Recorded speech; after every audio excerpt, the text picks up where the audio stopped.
Still on the search of that one true love?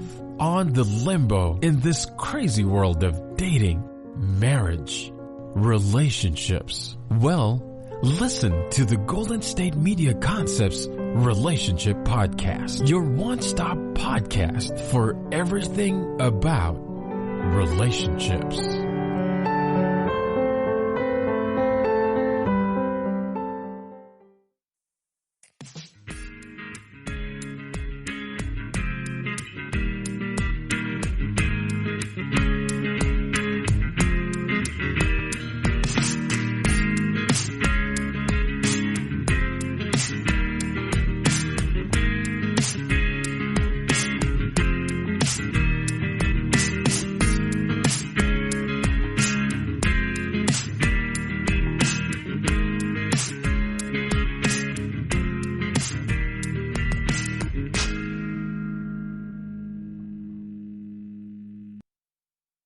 Thank you for tuning into the GSMC Relationship Podcast, brought to you by the GSMC Podcast Network. My name is Jessica Coe, and I'll be your host again today. I got 2 more plants, and I hope they don't die this time, because right now, they're the only 2 that are going to be alive. So hopefully, here's hoping my boyfriend thinks that they are just going to die right away. He said, "Rest in peace, plants," once I brought them in the door. So, well, I'll keep you guys updated on the plant situation. I have a fantastic show laid out for you today, although I'm a little bit opinionated about that because I did make the show. We are going to talk about little ways you don't realize you're being selfish, how selfishness is destructive to your relationship, mindfulness, and ways you never realized you could go the extra step. Is chocolate actually an aphrodisiac? We're going to look into the science on that one. And finally, we're going to talk about what flowers are best for your partner. So, stick around for all of that because it's going to be very interesting, in my opinion. And let's get into little ways you don't realize you're being selfish. Have you ever been broken up with out of the blue, out of nowhere, just because they tell you, "You're so selfish"? Well, many people probably have not dealt with that, but it's happened to me. And I've noticed that there's a lot of things and a lot of ways you can be selfish without even realizing it. And they're very small things, but it's not so much selfish as you're thinking about yourself as opposed to your partner. And this is different from the concept that I've talked about before, which is always put yourself first and having that, Venn diagram of relationships. So this is more like you're taking from your partner to give to yourself. And it comes in different ways. It can come in laziness, things that you don't think they'll notice. It could be things that you don't think they care about. Even if they don't care about it, it starts to bring this perspective into your mind that you're above them. So I actually thought of this earlier today in the kitchen when I realized that I have been neglecting. So I make the breakfast for my boyfriend and I every day. And I realized that when I cook, oftentimes I'll neglect his meal, his part of the meal or his side of the food because we're very different eaters. And because I know he doesn't have a strong sense of taste or smell, and also I know that he doesn't care and he's not very picky. So a lot of the times I'll put myself first and take from him. And it's interesting because I've started becoming more mindful of it. And I start to see that I've tried to give myself excuses in my head that that what I'm doing is okay because he doesn't care, he doesn't mind. But I don't know what he's thinking. And that's the problem that a lot of people run into is they start to just assume things where their partner might have an opinion. So you can ask them to be sure what their preferences are. And I try to make things as equal as possible. Even if he says he doesn't have an opinion, I've started to try to make things very equal. And this comes in forms of, like, we don't have an ice maker, so I give myself more ice in the morning than him. Or, because I know he doesn't care about the temperature of things. Or another example is things that you enjoy more. Maybe you have a special diet. Maybe you have different preferences from your partner. And you'll try to kind of savor those things for yourself. You'll store more and give them fewer of it. But it's important to keep in mind that both of you are still on the same playing ground and you're equals. So you can't just be giving yourself more and giving yourself higher quality things. I mean, you can, but it's going to start reflecting in how you look at your partner. Even if they don't notice, it does change the way that you start to see them in your mind. There's different things too, as well as neglecting your responsibilities. Maybe you and your partner have set chores that you do, especially if you live together. There's oftentimes some sort of outline as to how and when you're supposed to get things done. I've seen a lot of couples work on dishes, and they do, one person cooks, the other one does the dishes. You know, whoever is set to cook that night or whatever meal you're having together, they are the ones that don't do the dishes, and then the other partner does the dishes. And one way that you can kind of disrupt that flow, that equality, because the whole idea behind having that rule is to make sure that your responsibilities stay equal. So something that can really ruin that is if you start to add extra dishes to that pile, if you start to add your own and things that aren't a part of whatever meal you have just made. And in almost every relationship, one partner is going to be stronger than the other.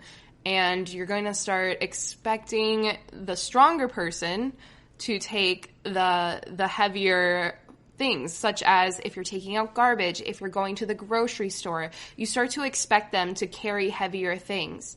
And it's one thing if you just can't carry it. If you're completely unable to, that's not about your relationship. That's about, you need to lift weights more. Kidding. But it's about when about when you are able to carry something. You're both not equally able to carry it, but you have the strength to do it, and you just expect your partner to carry it for you. And I don't know about a relationship where both partners are the same height. That is miraculous if you get to that. So a lot of times what happens is there's quite a bit of height difference, and the taller one is expected to reach for things. So if you are the shorter of the two of you, you should stop expecting them to be able to, reach everything for you, and start paying attention and, try to do it yourself. If you can't, make sure they're not doing anything. Make sure it's not something that you're disrupting when you ask them to come and help you. And maybe some shared items in your home, or shared items between the two of you if you're not living together, they become something that your partner uses more or you use more. And try to pay attention if they're things that you both use and you both are responsible for. Make sure that both of you are taking care of it as well. Don't see it as, oh, they like it more, they use it more, so that's their problem, that's on them. It can be anything from a cooking appliance, making sure it's clean and put where it's supposed to be, to laundry, to even a pet. It can be as simple as that. You want to start taking responsibility for, you do take responsibility for yourself, and don't expect your partner to take responsibility of you. But what you want is to be responsible for the things that you share. It's very similar to co-signing a contract, a lease, and it is their responsibility. It is for them to do, but in actuality, you're still there at the end of the day. You're still going to be at fault if they fail to do that. So just keep in mind, you should start making sure you're doing the right thing, and make sure that you're helping where you can. Proportions should be almost equal between the two of you. And that means when You're considering the value and the total quantity, the quality and the quantity of the things that you share together. And that's by assumption. There's definitely different things that apply to preferences. If your partner prefers to have more or less of something than you do, that's totally different. But you have to give them that chance. You have to at least allow them to make that decision if you are able to do it. And there's other things too, just about being lazy. It's so easy to be lazy and be like, oh, I don't want to do that. They're fine without it, or they can do it. That's fine. I know I have had a back and forth conversation with myself because there is 2 ice cube trays that I brought home like 3 days ago, and I've been way too lazy to clean them because, COVID, and I gotta deep clean them, and I'm just like not looking forward to doing it, and I'm so tempted. I'm so tempted to put them in the dish pile whenever my boyfriend is on dish duty, but I'm like, nope, we gotta stay equal here. He doesn't want to do it as much as I don't want to do it. And it's so interesting to see how couples work because you start to see patterns of them designating certain aspects of the household or certain aspects of chores to themselves. And you start to just assume the position. And in actuality, that can create this unbalance between you two and your workload.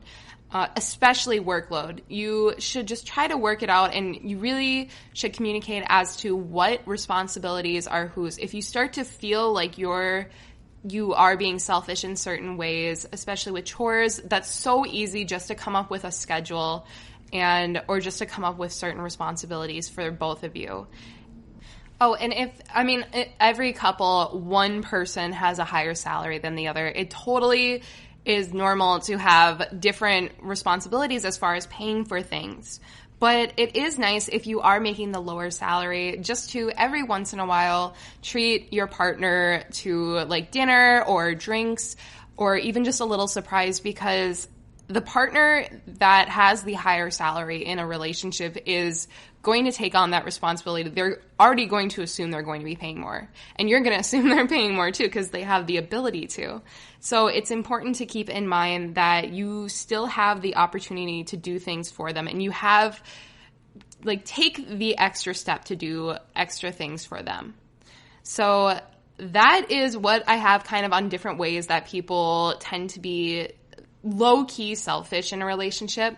We're going to come back after the break and talk about how selfishness overall is very destructive to a relationship.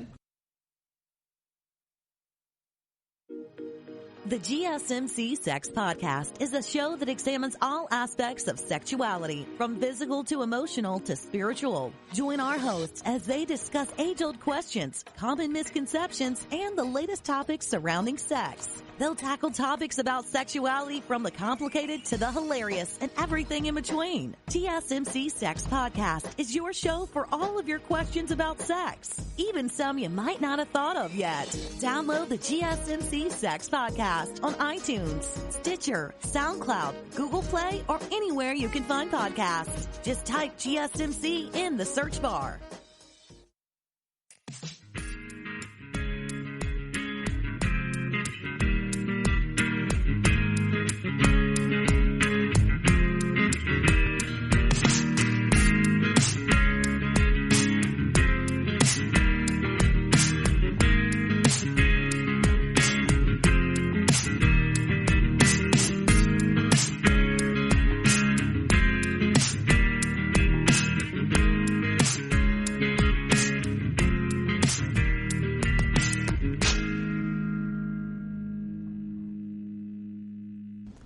I am holding my cat like the evil villain of a movie. I have been expecting you. Hello and welcome back to the Relationship Podcast. We are just finishing talking about how you might have been, not how specifically you have been, how you might be selfish in very little ways in your relationship. And now we're going to talk about why selfishness is destructive for a relationship. It's so easy to put ourselves first because we are in our own head. And growing up, we have this idea, like it's so easy for us just to manifest this idea that we are the only person in the world because we're only following our own stories. It's like reading a book, right? You're, especially in first person, you're reading the thoughts of this character and they are the most important part of the story. But meanwhile, you have all these other characters that come into play. They're background characters. They're supporting roles. And you come to find out that you're starting to think of yourself like one of those first-person shooters. You're the main character. You're the protagonist. And you forget to think about other people. And that can even happen in a relationship. And you can start to prioritize yourself more than you prioritize. I mean, it's good to prioritize yourself. You are your first responsibility. But there's a tip of the iceberg when it just becomes too much and you just expect that everything, you forget that your partner also prioritizes themselves. And there are so many problems that arise from that because if you are making all the decisions and if you are really just doing all the thought process, it is your way or nobody's way.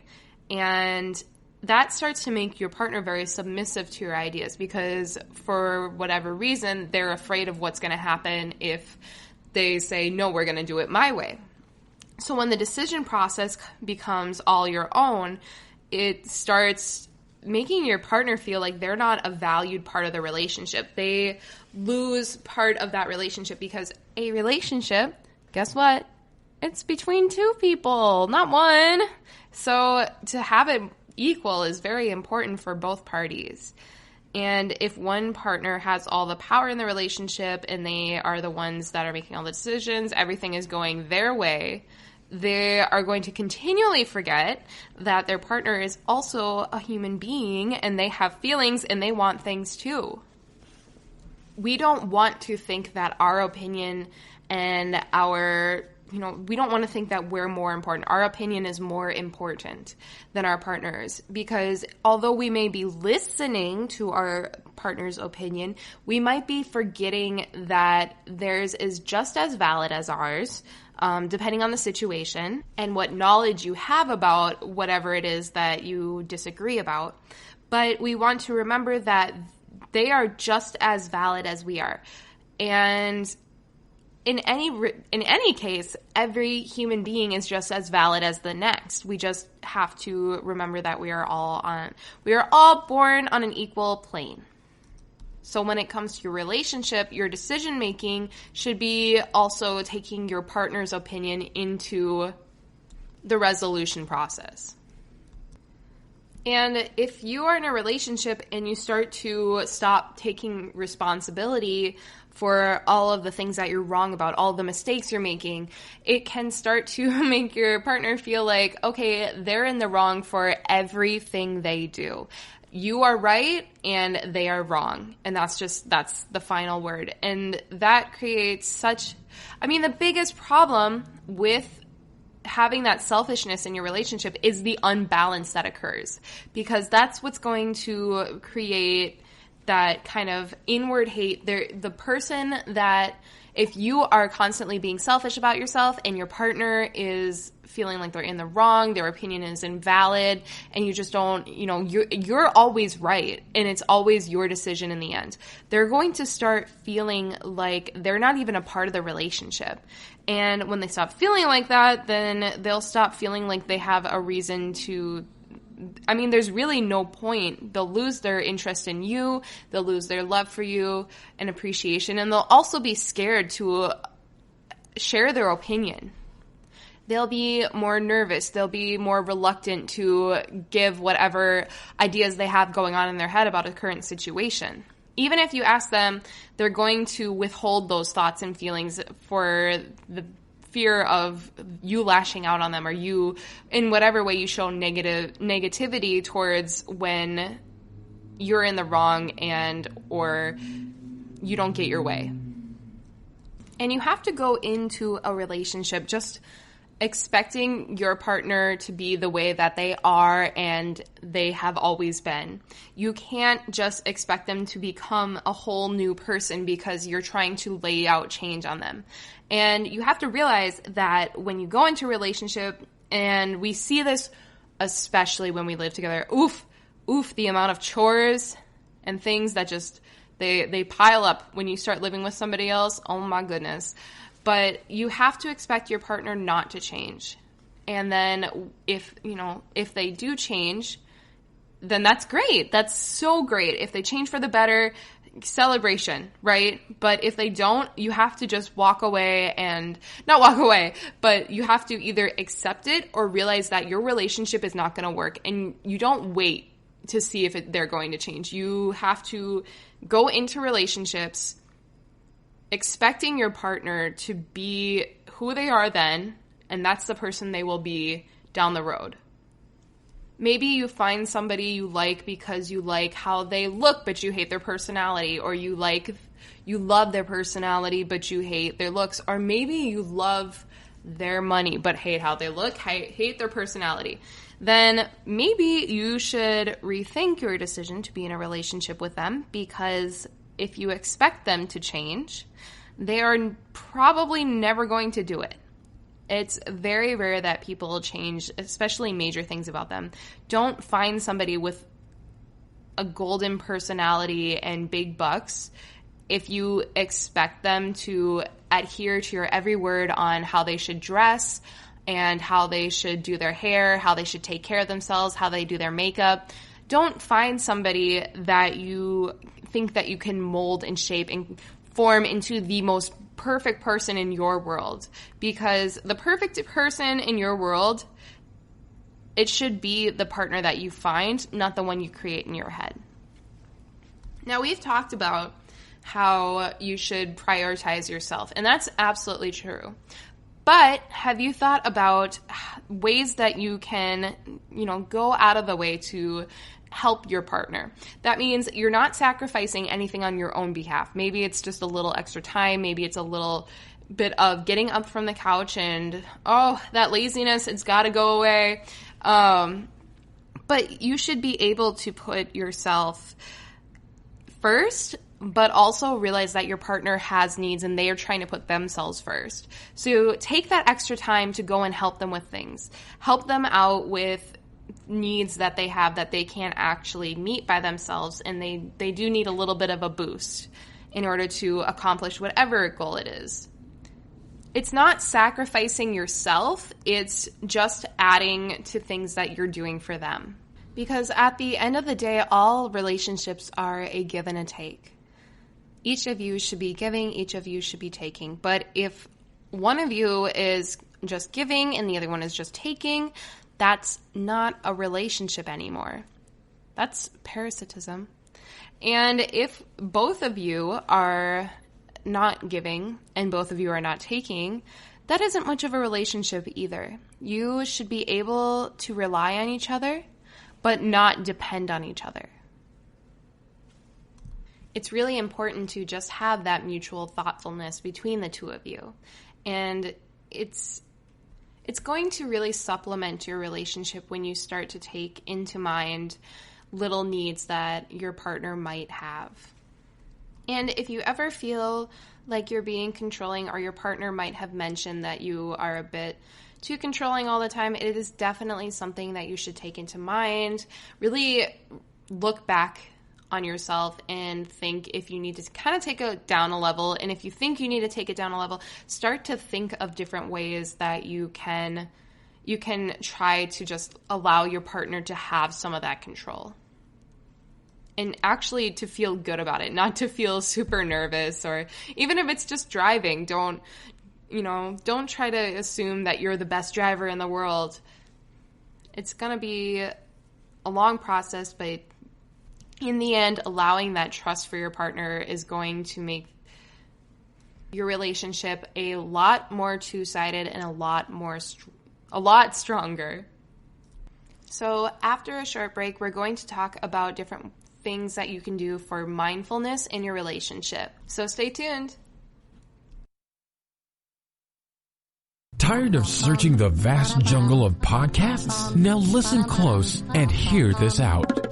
There's a podcast network that covers just about everything that you've been searching. Hey! The Golden State Media Concepts Podcast Network is here. Nothing less than a podcast bliss with endless hours of podcast coverage. From news, sports, music, fashion, cooking, entertainment, fantasy, football, and so much more. So stop lurking around and go straight out to the Golden State Media Concepts Podcast Network. Guaranteed to fill that podcast itch. Whatever it may be. Visit us at www.gsmcpodcast.com. Follow us on Facebook and Twitter and download us on iTunes, SoundCloud, and Google Play.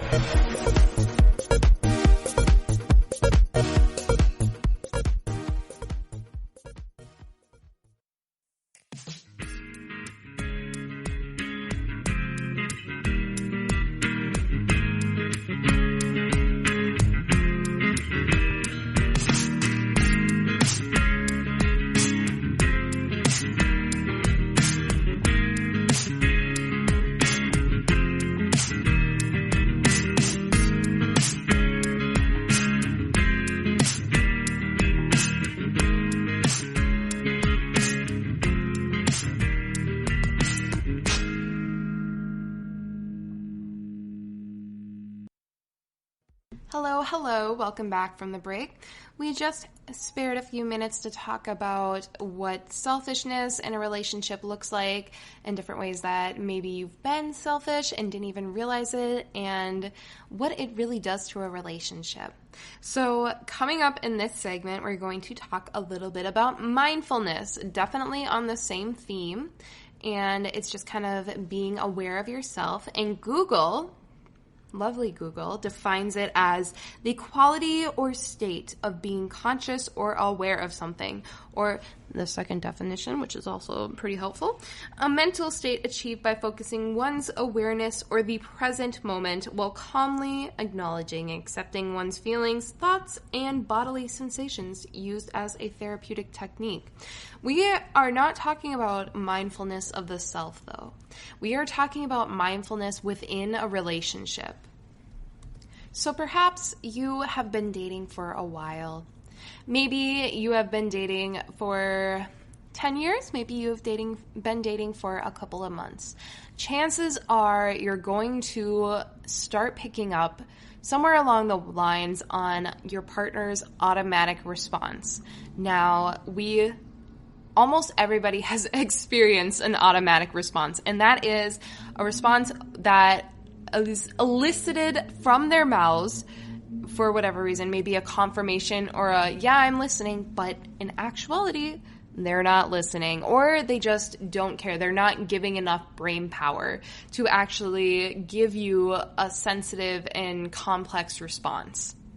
Now, lots of us forget that, our partner is listening, right? And whatever they're talking about, it might be more important to them than we realize. It can also be a simple problem as they feel like you're not listening and you really aren't. In any case, an automatic response is something that will eventually be picked up on in a relationship. And maybe you want to think about if there's a time and a place for those automatic responses, and start to be more aware of when you're listening to your partner and what you're doing to show that you're listening. And the practice of mindfulness is all about recognizing unconscious behaviors, things that we don't even realize we're doing, because all of us go on autopilot from time to time. All of us have those things that are just habitual and we don't realize we're doing. We're just letting our body go and do it. But when you're in a relationship, this is also going to impact your partner. It's going to change how they see you and change what they feel about you. And there are times when we're going to argue with our partner, or maybe not argue with them, but you're going to disagree. Maybe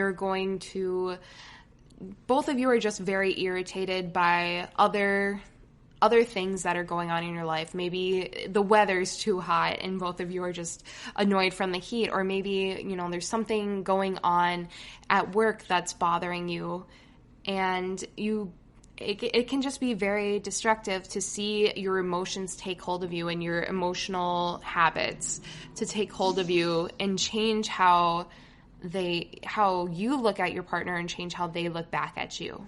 Also, I apologize. There's been semi-trucks running back and forth across our road outside all day, so you might hear a funny noise here and there. But also, it's important to realize that every time we talk to our partner, every time and that's not just talking to them with our mouths, but with our love language, what we do for them, what we, how we interact with them.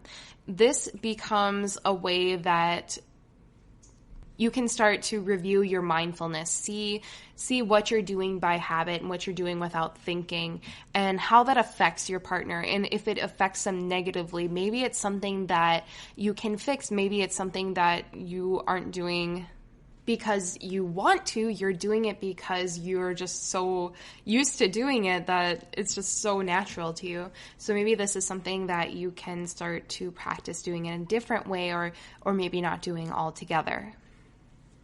And both being grateful and providing an opportunity for your partner to be grateful comes from mindfulness. It really stems from it.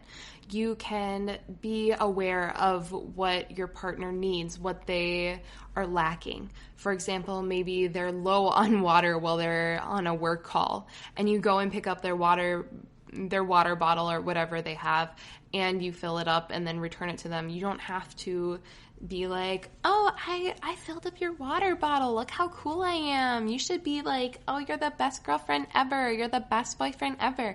But it's really more of just like a pick it up, set it down. Don't be super obvious about it, and just realize their needs and don't expect, thankfulness for it. And on the other side of things, on the totally other plane, if you are the partner that is, receiving those little things, I mean, both of you should be giving and taking those little needs and being mindful of each other's needs. But if you're mindful of what your partner is doing for you, you're going to start expressing some gratitude, and you're going to start seeing, oh my God, they actually did the dishes, and you'll see like, oh my goodness, they washed the dishes again. They did the laundry. They, just little things they do. And you're going to not only compliment them in a way, and especially if you're vocal about it, that's very important as well. Be vocal about what you notice, say thank you. Even if it's something you expected them to do, it's important just to be like, hey, thank you so much for doing that. Because you want to express your gratitude and show that you appreciate them. Because if you don't say anything and you don't show your gratitude, and I mean, it's one thing just to not notice or to forget from time to time. But if you're constantly not showing your gratitude for something they've done, and maybe gone out of their way to do, or it doesn't have to be out of their way. It can just be things, like I said, that they're expected to do. But when you forget to show your gratitude towards them, it kind of discourages them from doing the work anymore. And it's kind of like why would I do this if they don't even care? So start to see what your partner is doing for the both of you, and just start to say, hey, thanks. It doesn't have to be like a big, huge thank you. Here's a bouquet of roses and a thank you card. It can just be like oh, you did the laundry. Thanks, dude. It's so simple. Just to say a few words and to spare a few extra breaths. And furthermore, not only is this going to be super nice for your partner to hear how much you appreciate what you're doing, or they're doing for you, but you're also going to start seeing your partner as maybe more valuable, just somebody who you're going to see them as somebody that you love even more. You're going to see that you appreciate them even more, especially when you vocalize it. It's confirming your thoughts in your head. Like, oh my gosh, this person is amazing. They just took out the trash and I didn't even ask them to. Whoa. Or maybe they're getting you a bouquet of roses for no reason. Oh my God. And you just start to see how much they actually do love you and appreciate you and care about your relationship, which is so important. I think every couple should experience this because it just builds your relationship and creates this bond between you two, and you can do it forever and ever, and it will never get old.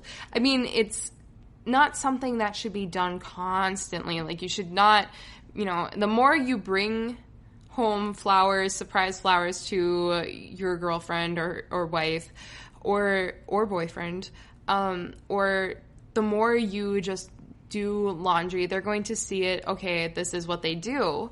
But as long as you express that gratitude and, continuously, it's going to remain in your relationship as something that you genuinely feel for them. You genuinely love the relationship that you two share, the way that you two interact with each other. And being mindful will also help you kind of manipulate the energy that's inside of you.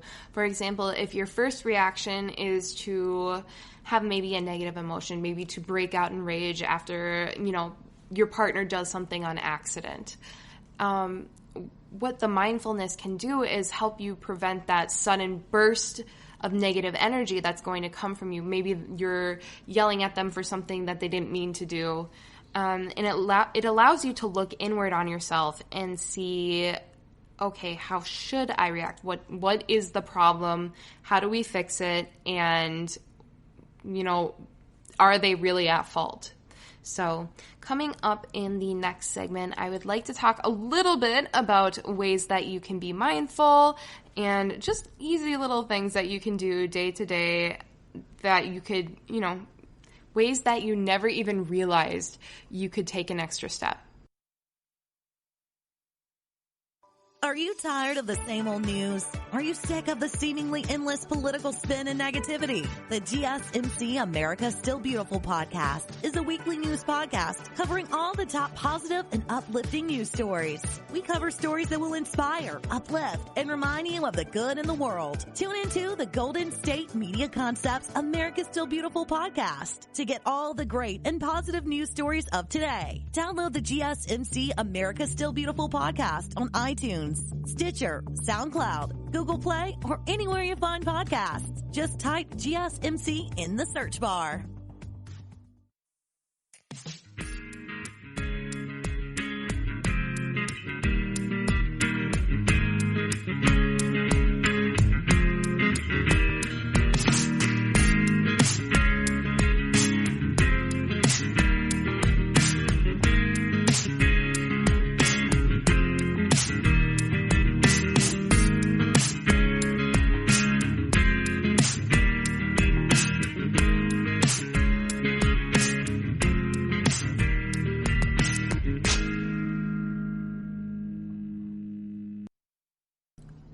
After talking about all of that difficult mindfulness, maybe I have led you to feeling like you're a little bit inadequate in the mindfulness department. But not to worry, because I have listed a couple of ways that you can take the extra step to make your partner feel like you are being mindful, because you will be, and you are just going to feel so much better about your relationship. Your partner is going to feel so good. They're going to feel like, oh my God, they're thinking about me, even though they don't have to, and it's going to be great.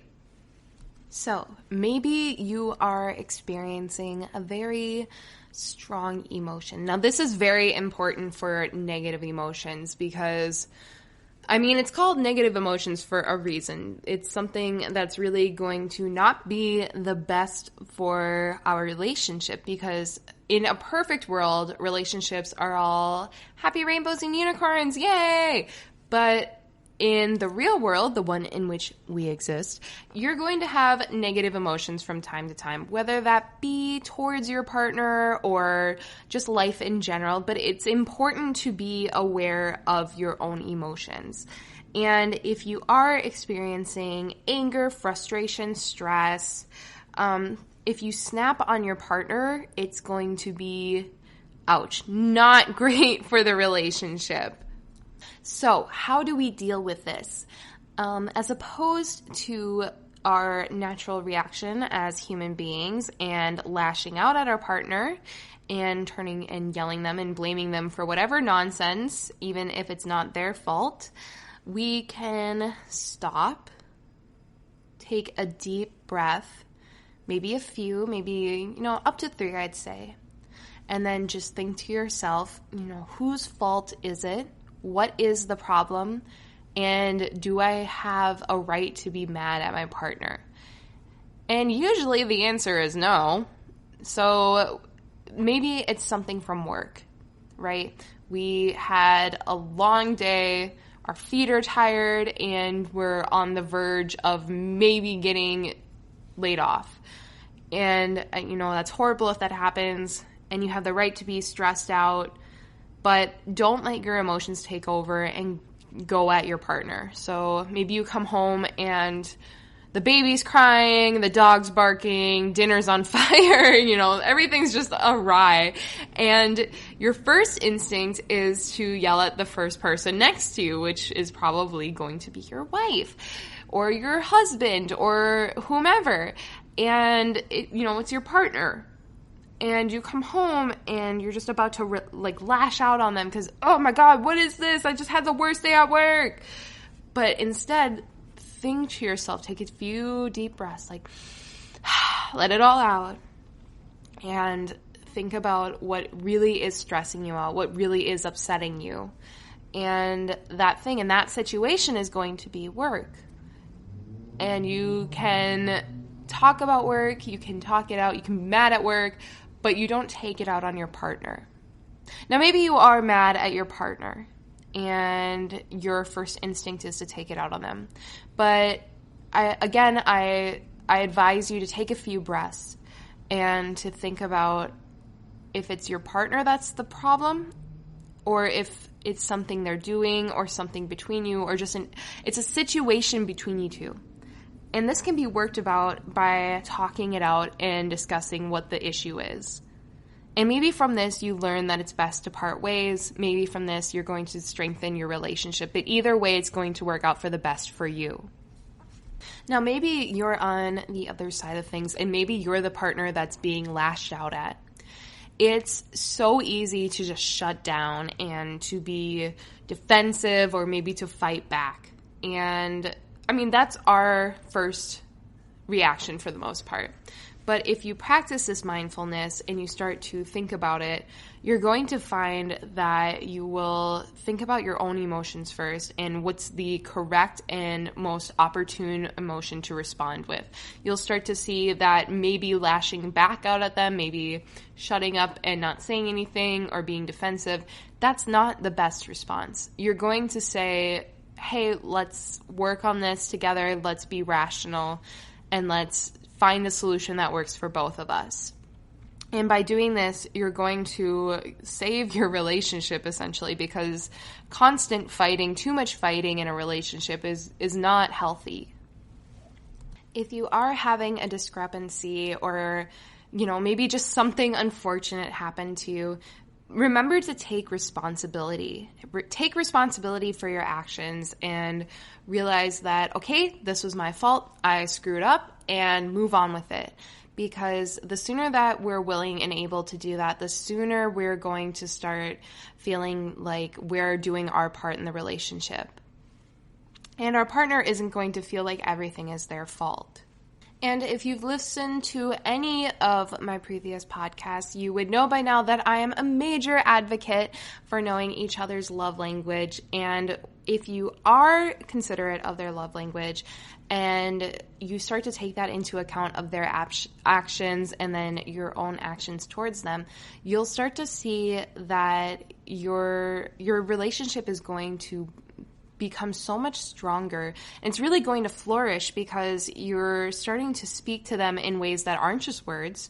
Even if your words of affirmation, it's more of a mentality. And you can say, I love you all day, and it's still going to be, I love you. It's going to show your appreciation, but it's still going to be the same words over and over again. But when you start to take time and be aware of what you're doing and saying to your partner, what they are in need of and what you are able to give, then that's going to change how they see the relationship as well as how you see it. And it's very simple just to, for example, with words of affirmation, to give them a compliment about how they look. And it can be unique from other days prior.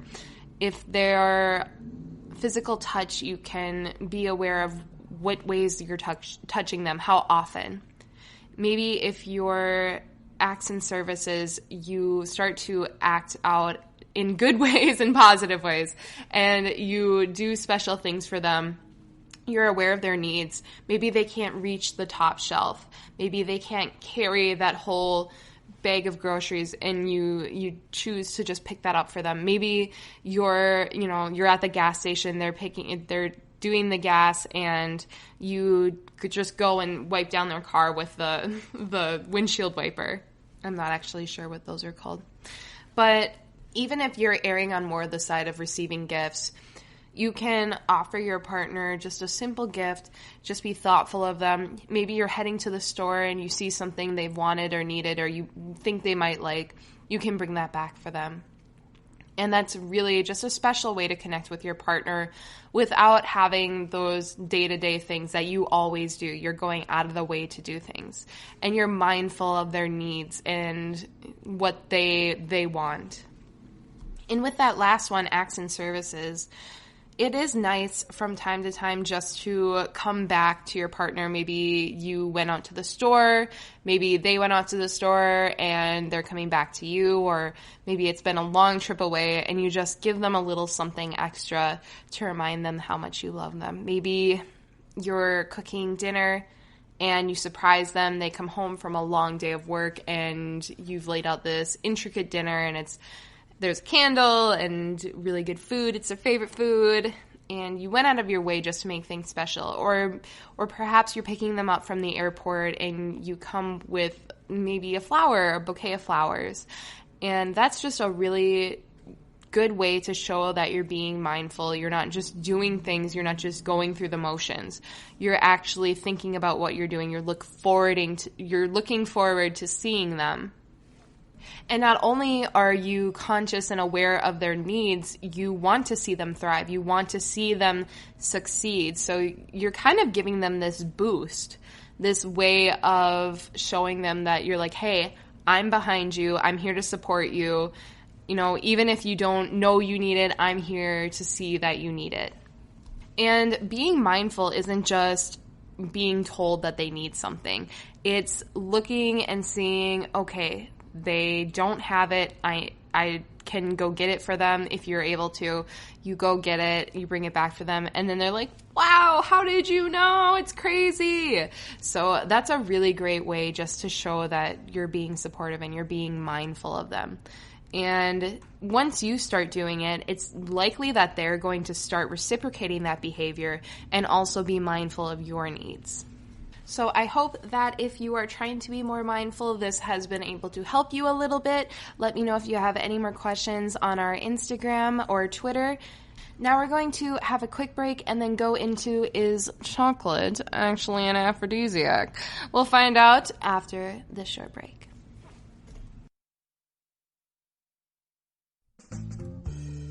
Are you looking to learn more about the latest trends from the fitness world? Are you confused by all of the different trends that are out there? The GSMC Fitness Podcast is the place for you. The GSMC Fitness Podcast is the place to come for people of all skill and interest levels. Join us as we explore the latest trends in the fitness world. Does that new exercise really work? Should I try yoga? Whatever your question, chances are good you'll find an answer on the GSMC Fitness Podcast.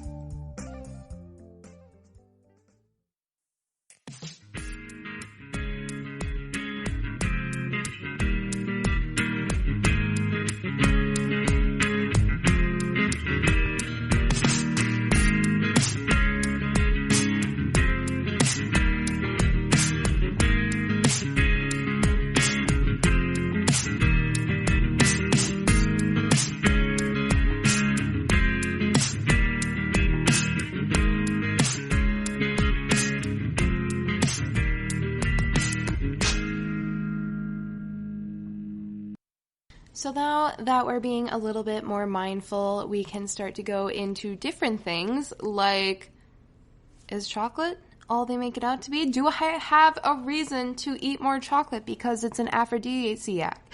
Is it going to heighten my libido? Am I going to be crazy for sex once I have a little square of dark chocolate?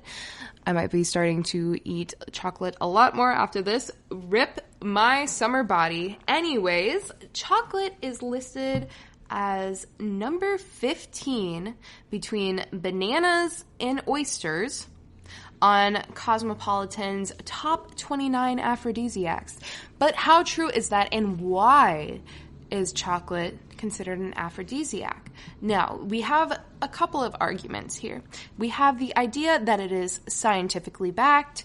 There's maybe some chemicals, maybe some different things going on with chocolate that makes us go crazy for our partner. Or maybe chocolate is the sugar pill of the sex world. That is that it is all in your head. It is totally a placebo effect that is making you feel a little bit hotter after a chocolate fudge sundae. And after a chocolate fudge sundae, we probably would need to burn those extra few calories. So let's decide today on the podcast if chocolate is actually an aphrodisiac. Did you know that our friends, the Aztecs, are the first ones to claim that chocolate is an aphrodisiac? I think that's pretty cool. It actually goes that far back in history. Apparently, the emperor, what is his name? Montezuma? I don't know it very well. But he apparently ate one cocoa bean, No, not one. He ate multiple. So many all the time just to make it so he could last through whatever romantic thing he was trying for that day. But it's not all old wives' tales. Wives' tales? Wives' tales. Don't know which one it is. Now we are seeing scientists say that there's probably some chemical stuff going on with chocolate that's causing this. It's not just, hey, chocolate is an aphrodisiac, let's go. It's now more of okay, this is serotonin. And, well, it's not just serotonin, it's actually tryptophan, which is a part of serotonin. And that's serotonin, if you don't know, is that thing in your brain that when you bite into a piece of candy that you really like, your brain is like, whoa, flames and fire, let's go. Or if you see a cute picture of a dog on Instagram, you're like, oh my god, that's so cute, I can't handle it. And it's also that thing that goes into, it makes all those prickles in your body when you have that sexual arousal. And the other thing that's in chocolate is, okay, don't hate me, I know I'm going to say this wrong. Phenylethylamine. Phenylethylamine. The big pH.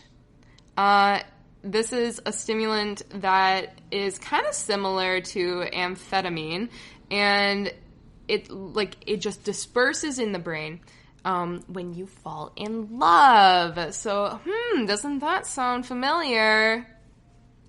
But it is also believed that the amounts that are actually in chocolate are so minuscule that this does not have any effect. You would have to be eating like golden bars worth of chocolate bars. So now that we know that, it's kind of like, maybe chocolate isn't as scientifically backed as an aphrodisiac as we thought it was. But recently, or the most recent study that was developed in the Sexual Medicine Journal, it specifically saw that women were feeling more sensitivity, more effects of eating chocolate and what happens afterward. Now, unfortunately for us women, they had no positive results, and there really was no results to say that chocolate is a chemically backed aphrodisiac. And this particular case was performed on women ages around 35. And it was in Italy. I don't think that has anything to do with it. Maybe the cannolis weren't strong enough over there. But there really was no information, and it was self-reported, but there was nothing reported that said, okay, chocolate, definitely, I'm like, whoa, gotta have sex right now. It did not come back like that. And so maybe what's happening is it's more of a psychological thing. Maybe once we see chocolate, we're like, oh, this is love. Because one, we love chocolate. Who does not love chocolate? And if you don't love chocolate, I am so sorry for you. But if you do love chocolate, you think of it on Valentine's Day. What do we give? What do we give our significant others on Valentine's Day? Or maybe our elementary school classmates? Because that's what I did when I was in elementary school. We give them chocolate. Chocolate. Even in the movies and in cartoons, we just know it's ingrained in our society that chocolate is a part of love. And what woman does not like that nightly glass of red wine? You sit down, you relax with a glass of red wine and have a square of chocolate.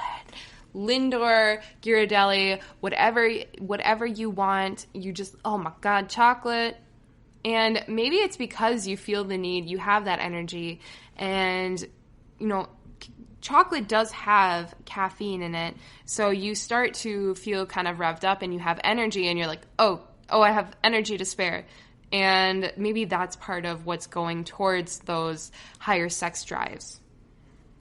So if you do give your partner a box of chocolates in maybe some hopes of getting a little bit heated in the bedroom that night, just keep in mind that it might still work out because you are giving them something super tasty. Maybe they're a chocoholic. They're like, oh my God, I love chocolate. Or they're just like, oh my God, chocolate, yay. Or maybe it's just a simple act of giving them something. You might see good results from that because their brain is just going to go like, wow, I love this person. And they're going to be so grateful. And that is not an excuse to push for sex if you give somebody chocolate. I'm saying that it may result in them being more positively, be more likely to want to have sex. But keep in mind as well that cocoa products, and that includes chocolate, have a lot of different things, a lot of different biologically active components that I cannot pronounce that are going to impact your health. It's going to, and keep in mind that is not for pets. Do not leave chocolate squares around for your dogs. They will get very sick. But it is good for human health. And it's going to help with things like mood and your heart health. So keep in mind that could also be another driver in how that impacts one's sex drive after eating chocolate. You're going to, it might not be in an immediate reaction, but it will be a long-term effect that with so much consumption of chocolate that you're going to feel healthier and have a better mood, and that could lead to having a higher sex drive. And also consider that chocolate might be reminiscent of sex itself. Both have it causes redness in the cheeks, it causes flushing, and it also causes your blood vessels to actually dilate. And it kind of creates that transition to sex. And of course, there's also the idea of just chocolate itself, how it feels in your mouth, how it's creamy, and the smell, how it tastes, and just how it's packaged. It's so luxurious that it's going to make you feel like it's going to be very effective on the brain. It's going to make you feel stimulated in your brain and in your stomach. So that's another reason why it might be a good aphrodisiac. But most of it is, if not all of it, is actually a placebo effect. So there you have it. That is my take on chocolate as an aphrodisiac. And we have one final segment where we're going to talk about the best and most romantic flowers to give to your partner. So we will be back after a very short break. The GSMC Life and Happiness podcast takes you on a journey of exploration. We'll discuss tried and true methods alongside the latest trends of how to best live your life to its fullest and happiest. From psychology to meditation, science to self-help books, the GSMC Life and Happiness podcast will help you to discover what makes you happy and how you can live life being the best you possible. Download the GSMC Life and Happiness podcast on iTunes, Stitcher, SoundCloud, Google Play, or anywhere you find podcasts. Just type GSMC in the search bar.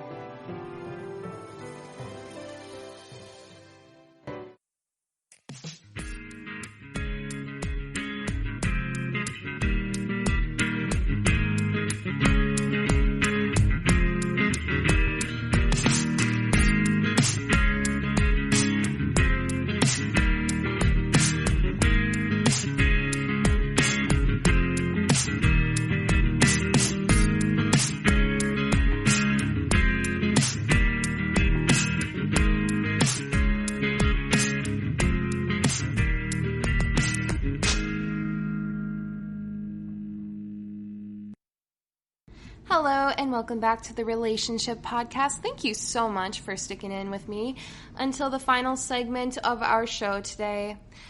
We just talked about some ways that chocolate is or is not an aphrodisiac. And we did settle on my opinion, at least, my somewhat scientifically backed opinion is. And now we're going to talk about the best flowers to give to your partner. That does not mean just women. Partners means anybody. So you can give flowers to your mans. That is perfectly acceptable as well.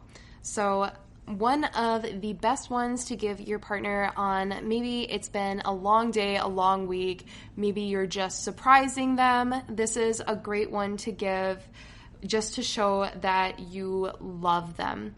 And that is the tulip. If you give your partner tulips, they come in so many different colors. So you can kind of, we're going to practice that mindfulness thing we talked about a little bit earlier. You can look into their favorite color or which colors they prefer. And they come in red, yellow, purple, white, and pink. And they are so cute and so nice just to have around the house. They're very easy to take care of. And they're great for somebody who's very just happy. They're just very easy about things. And there's somebody who just enjoys life. Now, if you would like to say, I'm sorry and I love you, a bouquet of white tulips might be the best bet for you. And maybe you are looking into a gift for somebody. You're like, I like this person. I think I might be in a relationship with them, but I don't know yet. Getting them a bouquet of tulips is really probably the safest bet because they're a very innocent flower. They're very, like, anyone can have them, and it's just the perfect flower for not quite the serious relationship. If that's what you're looking for, if you do have a serious relationship, go for it. Tulips are totally fine to have, but this is what I would really recommend if you're not quite in a serious relationship yet. Now, another type of flower I would recommend are violets. These are a little bit more unique. They have a very interesting shape to them, and especially the ladies just love them.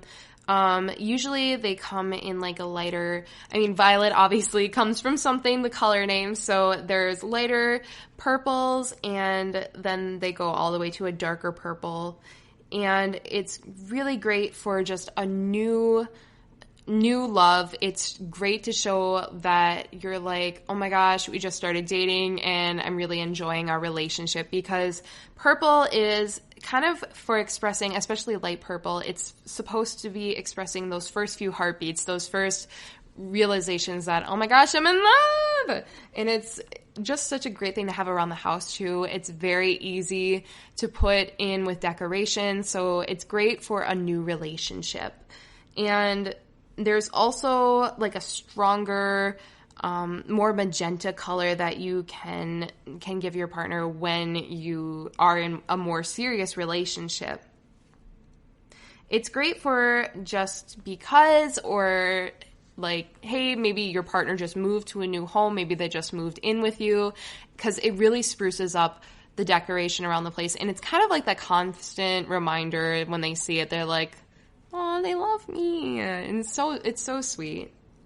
Oh, and we all know roses. Those are notorious in the relationship world because they are considered by far the most romantic flower you will ever see.